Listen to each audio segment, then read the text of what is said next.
कहानी की शुरुआत होती है एक खूबसूरत सी आइलैंड से। नाम था सोनालैंड। जितना प्यारा नाम उतनी ही चमक थी उस जगह में। यहाँ के पेड़ों से जैसे सोना टपकता हो और हवा भी सोने की खुशबू से महकती हो। और इस सपनों के सोनालैंड में रहता था राइस्टार। राइस्टार को सोने से इतना प्यार था कि उसने सोना नाम की लड़की से ही शादी कर ली।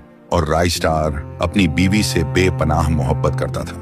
दोनों राजा और रानी जैसे जी रहे थे। सोना उसकी जिंदगी थी और सोनालैंड उसकी मोहब्बत का जहान।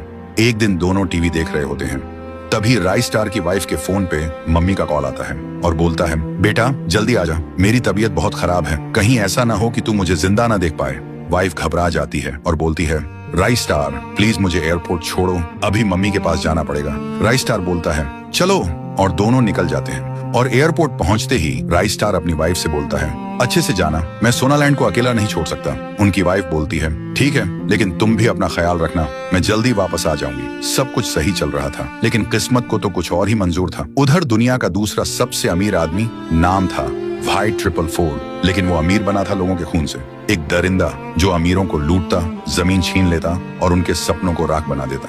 और अब उसका अगला निशाना था सोनालैंड का सोना। तभी उसका एक आदमी आके बोलता है, बॉस, राइस्टार आइलैंड पे नहीं है। वाइट 444 के चेहरे पे शैतानी स्माइल आती है। तब तो ये सोनालैंड अब मेरा बनेगा। और फिर अपने आदमियों के साथ सोनालैंड पर टूट पड़ते हैं। हर एक सोने का टुकड़ा गहने ट्रक में भर के ले जाने लगता। जितनी भी महंगी महंगी गाड़ियां थी, हेलीकॉप्टर, सब लूट लिया जाता है। राइस्टार बीवी को एयरपोर्ट छोड़ने के बाद घर लौट चुका होता है। उसे भनक भी नहीं लगी थी कि सोनालैंड खाली लैंड हो चुका था।